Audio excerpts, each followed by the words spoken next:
chapter 2 of the Bible. Here we go. Book of Genesis, the Old Testament. In the Old Testament was the beginning, chapter 1.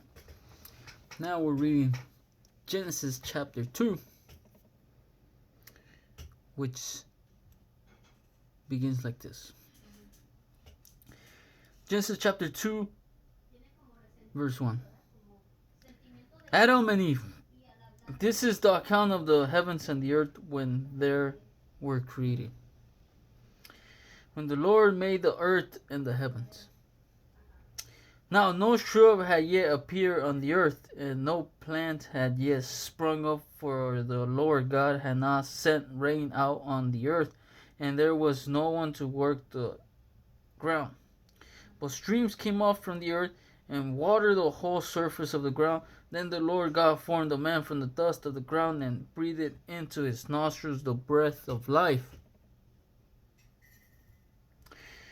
And the man became a living being. Now the Lord had planted a garden in the east, in Eden.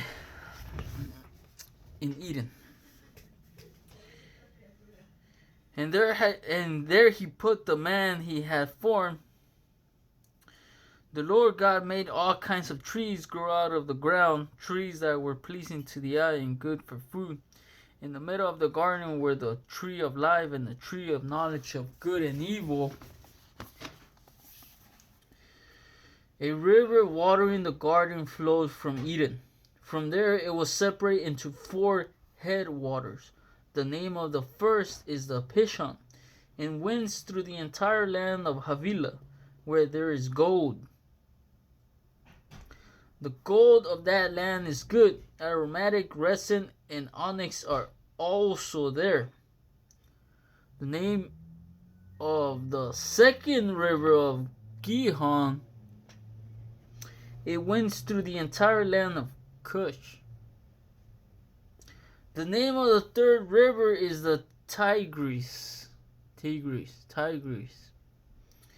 It runs along the east side of Ashur, and the fourth river is the Euphrates.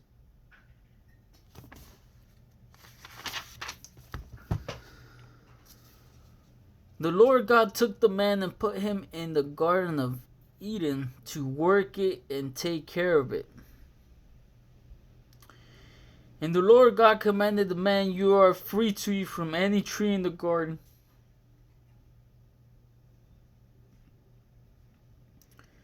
but you must not eat from the tree of the knowledge of good and evil, for when you eat from it, you will certainly die." The Lord God said, "It is not good for the man to be alone. I will make a helper suitable for him."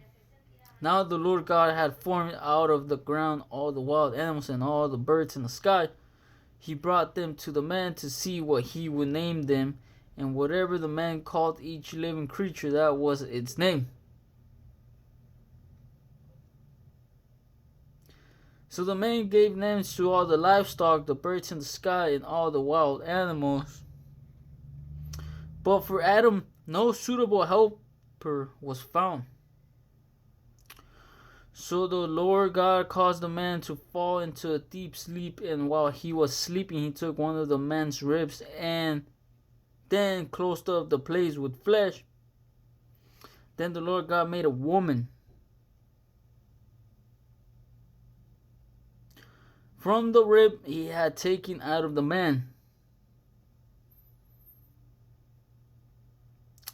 And he brought her to the man. The man said, "This is now bone of my bones and flesh of my flesh. She shall be called woman, for she was taken out of man. That is why a man leaves his father and mother and is united to his wife, and they become one flesh." Adam and his wife were both naked, and they felt no shame. That is chapter 2 from the book of Genesis in the Bible. Tune in for chapter 3.